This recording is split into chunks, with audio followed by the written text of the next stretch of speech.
Break के बाद एक बार फिर से आपका स्वागत है। आप देख रहे हैं टैक्स गुरु और आपके सवालों का जवाब देने के लिए हमारे साथ बने हुए हैं जाने माने टैक्स एक्सपर्ट शरद कोहली साहब। कोहली साहब, लोगों को सवाल लूँ मैं, लेकिन एक मुद्दा जो ब्रेक पे जाने से पहले लोगों को आगाह भी किया था कि बहुत सारे लोग ऐसे पकड़ में आए हैं जो कह रहे थे कि ये पैसा हमारे पास जो आया है वो खेती से पैसा है, एग्रीकल्चर इनकम है, और जब छानबीन किया इनकम टैक्स डिपार्टमेंट ने तो पाया कि उनके पास तो ज़मीन ही नहीं है। ज़मीन है तो छोटी सी ज़मीन है, जहाँ पे 10,000 की आमदनी नहीं हो सकती वहाँ पे 10 करोड़ की आमदनी दिखा दी है। तो ये माजरा क्या है? तो इन खबरों को पढ़ के पहली बात तो ये, जिनको खेती से आमदनी होती है उनको डर जाना चाहिए, या फिर खेती की आमदनी के नाम पे जो फर्जीवाड़ा कर उनको सतर्क हो जाना चाहिए? लक्ष्मण, 300 के करीब केसेस अभी तक मिल चुके हैं और 50 लाख से 400 करोड़ तक उन्होंने एग्रीकल्चर इनकम दिखाई है इन केसेस में। और 3 तरीके से था, कहीं तो ज़मीन ही नहीं थी, कहीं ज़मीन थी तो जितनी ज़मीन थी उसके मुकाबले में जो उपज थी, जो उसका रेवेन्यू था वो उससे मैच नहीं करता था, और तीसरे केस में ज़मीन थी, उपज हो सकती थी पर उस ज़मीन पे कोई एक्टिविटी ही नहीं थी खेती की, खाली ज़मीन ही ज़मीन थी। तो अब डिपार्टमेंट ने एक मुहिम लॉन्च करी जिसको उन्होंने बोला सक्षम। इस सक्षम के अंदर लैंड मैपिंग करी जा रही है और सैटेलाइट से करी जा रही है। आप बता रहे हैं मेरी इस गांव में इस जगह पर ज़मीन है, तो उसको अब तो सैटेलाइट से आपको हैरानी होगी, आपकी छत में अगर ऊपर से खोला है तो आपके आंगन में भी झांका जा सकता है। तो सैटेलाइट में ऐसी टेक्नोलॉजी उपलब्ध है कि उसको जूम करके कहीं भी, तो उसकी सैटेलाइट के द्वारा मैपिंग की जा रही है, मिलाया जा रहा है कि आपकी कितनी, और सरकार को अब ये भी पता है सीबीडीटी को कि कितनी ज़मीन पर कितनी उपज हो सकती है। अब किसी ने अपनी छोटी सी पीछे की क्यारी में अगर 5 करोड़ की इनकम दिखा दी किचन गार्डन में, तो ये तो फिर कान खड़े होंगे ही होंगे। तो कितनी 1 एकड़ ज़मीन है तो आप ज़्यादा से ज़्यादा उस इलाके में क्या उगा सकते हैं, 2 एकड़ ज़मीन है तो क्या उगा सकते हैं, 10 हेक्टेयर ज़मीन है तो क्या उगा सकते हैं, और उसमें से ज़्यादा कितनी आप। तो इसलिए मैंने देखा है कुछ लोग थोड़ा सा कृषि इनकम क्योंकि माफ़ है उसको दिखाने में लापरवाही करते हैं, और कई दफ़े इसको जैसे देसी भाषा में कहा जाता है पैसे को वाइट करने का टूल भी इस्तेमाल किया जाता है। तो मैं हालांकि मैं मानता हूं हमारे टैक्स गुरु के जितने भी दर्शक हैं उनमें कोई ऐसा नहीं है, परंतु आप जिनके संपर्क में हो उनको आप आगाह करिए कि जब कृषि की इनकम दिखाएं तो मंडी समिति की रसीद होनी चाहिए, बैंक में ट्रांजैक्शन होना चाहिए, पूरे लैंड रिकॉर्ड्स होने चाहिए, क्या फसल उगती है इसका रिकॉर्ड होना चाहिए, आपके खेत पर लक्ष्मण जो काम काज करते हैं लोग उनके नाम होने चाहिए, क्या काम उनसे आप कराते हैं, कौन उसमें इरिगेशन सिंचाई का काम करता है, कौन बीज बुआई का काम करता है, कौन कटाई का काम करता है। आपको अपनी एग्रीकल्चर इनकम को पूरी तरह से सिद्ध करना पड़ेगा। खाली ये कह देना कि मेरे पास इतनी जमीन है और मेरी इतनी कृषि की आय है, ये काफी नहीं होगा आपसे इस सक्षम मुहिम के अंतर्गत। अब एक चीज मुझे बताइए कि कई लोग पूछ रहे होंगे कि इनकम टैक्स डिपार्टमेंट को कैसे पता कि हमें जो आमदनी हुई है खेती से वो हमारी ज़मीन यहाँ पे और सैटेलाइट से वहीं जाकर जूम इन कर लेंगे? क्योंकि आपको ज़मीन का पता तो देना पड़ता है। ये तो रिटर्न का पता आप भरेंगे ना, ज़मीन का पता तो भरेंगे ना, ये तो फिर तो बिल्कुल ही हवा में काम हो जाएगा। खाता खेसरा नंबर टाइप से, हाँ, वो आपको एड्रेस देना पड़ता है, तो आप उस एड्रेस के जरिए डिपार्टमेंट उसकी मैपिंग कर रहा है। और खासकर उन केसेस में लक्ष्मण जहां पर ये ज्यादा, मैंने बताया ना 50 लाख से 400 करोड़ तक की आय दिखाई गई है। 400 करोड़ आप सोचिए कृषि की आय। तो अंडा खाने की बजाय मुर्गी खाना शुरू कर दें तभी जो है ये। लेकिन ये बिल्कुल आप अब इन सब गफलत मत रहिए। इनकम टैक्स डिपार्टमेंट अब बिल्कुल IT एनेबल्ड हो गया है, बिल्कुल, और सैटेलाइट एनेबल्ड है। तो बहुत सारे टूल्स हैं जो पता लगा आपके पास घर में 1 गाड़ी है कि 2 गाड़ी है, पार्किंग पे जूम इन करके देख सकते हैं। इस लेवल तक का मामला जा चुका है। और इन सब में होता क्या है, 2 पैसे बचा लेंगे, फंसेंगे तो 4 पैसे देने पड़ेंगे। इससे अच्छा है कि जो बनता है वो दे दीजिए, और इनकम टैक्स को पैसा देंगे तो आप ही के पास वापस आना, अच्छी सड़कें बनेंगी, आपको अच्छी सुविधाएं मिलेंगी।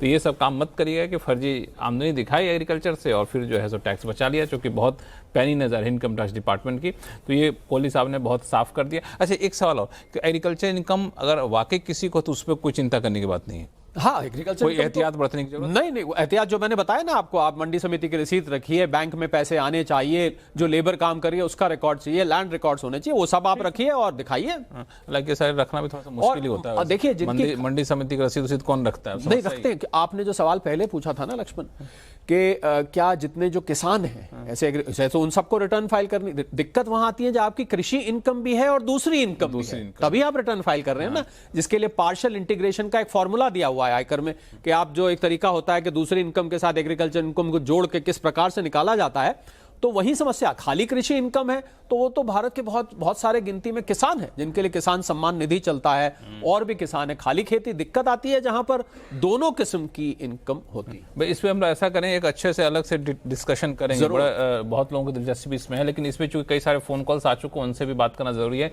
मुंबई से मुकुंद शाह साहब आ चुके हैं। मुकुंद शाह साहब नमस्ते। हाँ जी नमस्ते। कैसे हैं आप? हाँ, इंडिविजुअल टैक्स के बारे में मेरा दो सवाल है। कोहली साहब हैं, दोनों सवालों के जवाब देंगे। बताइए सवाल क्या है। हाँ जी, number 1, under the new tax regime जी ये जो ATG या कोई सेक्शन में हम जो पब्लिक चैरिटेबल ट्रस्ट है, अपाई जो कि स्कूल है या हॉस्पिटल है, उसमें जो डोनेशन देते हैं वो एग्जेम्पशन अलाउड है या नहीं। और दूसरा सवाल है कि 1,25,000 तक जी शेयर ट्रेडिंग का जो प्रॉफिट है वो एग्जेम्प्ट है। जी तो इसमें क्या होता है, जब हम इनकम टैक्स रिटर्न भरते हैं तो पिछले साल वाला अगर समझो मेरा 60,000 का लॉस है, कैरी ओवर किया है, जी तो वो 125 में से क्यों डिडक्ट हो जाता है? इट शुड बी रादर 125 के बदले समझो 2 लाख मेरा हो गया तो उसमें से वो डिडक्ट होना चाहिए। तो इसमें मुझे वो लॉस का कैरी ओवर का तो बेनिफिट मिलता ही नहीं है। मेरे सवाल पूरे हो गए। देखिए, पहले आपने ATG का पूछा, जो पुराने टैक्स सिस्टम के अंदर ATG हम बोलते थे, पर क्योंकि अभी इस साल लोग पिछले साल के रिटर्न फाइल कर रहे हैं लक्ष्मण, तो हम पिछले साल के सेक्शन का इस्तेमाल कर रहे हैं।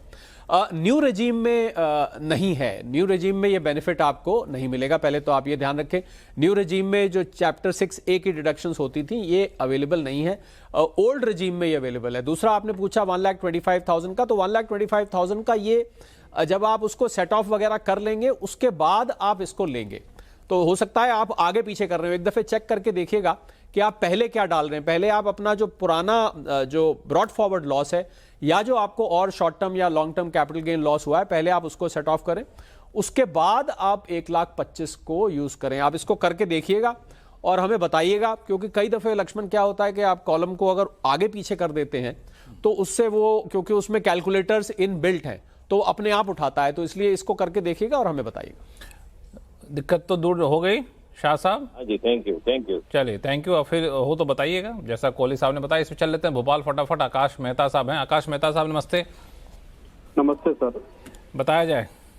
सर मेरा सवाल है कि जैसे अपन प्रॉपर्टी खरीदते उस पर 1% TDS काट के भरते, जैसे अपन ने फाइनेंशियल 23-24 में 1% TDS भरा है, फिर उसी प्रॉपर्टी का 24-25 और 25-26 में TDS भरा है, और फिर न्यू इनकम टैक्स एक्ट 26-27 में भी 1% TDS भरा है, और अब किसी कारण अपन प्रॉपर्टी कैंसिल कर दे, बिल्डर पैसे देने के लिए रिफंड करने के लिए तैयार है। जो 1% TDS है वो बायर को कहाँ से लेना पड़ेगा? बिल्डर देगा, डिपार्टमेंट देगा, या नया बायर जो प्रॉपर्टी खरीदा उससे लेगा? बहुत ही अच्छा ये सवाल, बड़ा बहुत ही अच्छा इंटरेस्टिंग क्वेश्चन है। इन्होंने प्रॉपर्टी बुक करी लक्ष्मण और फिर बाद में कैंसिल हो गई, तो उन्होंने पैसा तो वापस कर दिया, पर जो TDS था, अब देखिए आकाश जी, इसमें दिक्कत क्या है कि TDS उसके खाते में जा चुका है, क्योंकि आपने उसके पैन नंबर पे जमा किया है। तो अब वो उसने आपको वो अगर रिफंड नहीं किया है तो वो अपने, उसको आप ये समझाइए कि जब वो अपनी रिटर्न फाइल करेगा बिल्डर, तो उसमें उसको उस टैक्स का क्रेडिट मिलेगा। तो इसलिए आपको उसको रिफंड कर देना चाहिए, यानी कि उस व्यक्ति को को उसको रिफंड दे देना चाहिए। ये कहिए उसको कि आपको ये TDS अपने उसमें क्रेडिट मिल रहा है, तो आपका एक तरह से टैक्स बच रहा है, विच मीन्स आपने इस पैसे को इस्तेमाल कर लिया, तो अब आप मुझे पैसा दे दीजिए। तो आपको ये बिल्डर के पास ही रिक्वेस्ट करनी पड़ेगी, नेगोशिएट करना पड़ेगा बिल्डर से कि इस पैसे को भी वापस करें। थोड़ा सा इस पैसे के देने में विलंब हो सकता है, देर हो सकती है, क्योंकि वो अपने रिटर्न प्रोसेस होने के बाद नहीं, रिटर्न प्रोसेस नहीं, वो अपने अकाउंट डिपार्टमेंट वगैरह से पूछेगा, अकाउंटिंग एंट्री डलती है, बिल्डर है तो बिजनेस होगा कि उसको TDS को रिवर्स करके इनके अकाउंट, इनके रिफंड में डालना पड़ेगा वगैरह वगैरह। वो एक अकाउंटिंग एडजस्टमेंट, पर प्रिंसिपली आकाश जी, आप बिल्डर आपको वापस पैसे देगा, थोड़ा सा आपको परस्यू ज्यादा करना पड़ेगा, बस मैं यही कहना पड़ेगा। ये इनकम टैक्स डिपार्टमेंट का मामला नहीं है। नहीं, इनकम टैक्स डिपार्टमेंट का मामला नहीं। आकाश जी ठीक है, क्लियर? इसमें बिल्डर बोल रहा है कि मैंने रजिस्ट्री नहीं कराई है तो आपको डिपार्टमेंट से लेना पड़ेगा, बोले मैंने अलग से इसको रख रखा है और आपको डिपार्टमेंट से लेना पड़ेगा, वो ऐसा बोल रहा है। नहीं, डिपार्टमेंट के से इसलिए इसका मतलब नहीं है आकाश जी, आप इसको समझ ले, क्योंकि पैसा आपने बिल्डर का काट के उसके पैन नंबर पर आपने तो जमा कर दिया, आप तो एक तरह से डिडक्टर हो गए, और ये क्रेडिट में गया बिल्डर के। इसको समझिए, अगर बिल्डर के क्रेडिट में गया है तो बिल्डर अपनी रिटर्न फाइल करके लेगा, आपने तो अपनी एक जिम्मेवारी थी पूरी कर दी। हाँ, अगर वो नहीं देता है और आपका ये सारी नेगोशिएशन फेल हो जाती है, तो आप सीपी जो सेंट्रल प्रोसेसिंग होता है टीडीएस में, वहां एक शिकायत दर्ज कर सकते हैं। उनका पैन उनके पैन लेके कि इस व्यक्ति ने हमारा टीडीएस लिया है और ये मकान हमारा कैंसिल हो गया, या हमारा टीडीएस रिफंड नहीं कर रहा है। पर मुझे लग रहा है उसका नौबत नहीं आई। जो इन्फॉर्मेशन आपको दी है लक्ष्मण, वो गलत दी है। आयकर विभाग से आप कैसे ले सकते हैं, क्योंकि पैन नंबर तो उनका है, तो किसी और के पैन पे हम कैसे रिफंड, और खाते तो उनके पैसे गए। हाँ, खाते आप ये तरीका अपनाएगा, थोड़ा सा मुश्किल होता है, बिल्डर लोग हम बहुत सारी थोड़े चीजें से वो होती हैं, टफ होते हैं, लेकिन यही है कि पैसा उनके खाते में गया, उनके पैन पे गया है, तो उनको देना है और रिटर्न फाइल कर दिखा सकते हैं कि पैसा टीडीएस का था और हमने लिया नहीं पेमेंट। नहीं, मतलब वो अपनी रिटर्न में दिखाएंगे, वो अपने रिटर्न से तो कोई उसका लेना देना नहीं है जी। चलिए आकाश जी, बहुत बहुत धन्यवाद हमारे साथ जुड़ने के लिए, और कोहली साहब बहुत बहुत शुक्रिया सभी सवालों का बेहद आसान भाषा में जवाब देने के लिए। और टैक्स गुरु में फिलहाल इतना ही। आपके पास कोई भी सवाल हो, चाहे इनकम टैक्स से जुड़ा हुआ या फिर जीएसटी से, तो हमें लिख भेजिए tax@moneycontrol.com पे। और सवाल जब लिखे तो अपना नाम और मोबाइल नंबर लिखना ना भूलें। और देखते रहिए CNBC आवाज़। नमस्कार।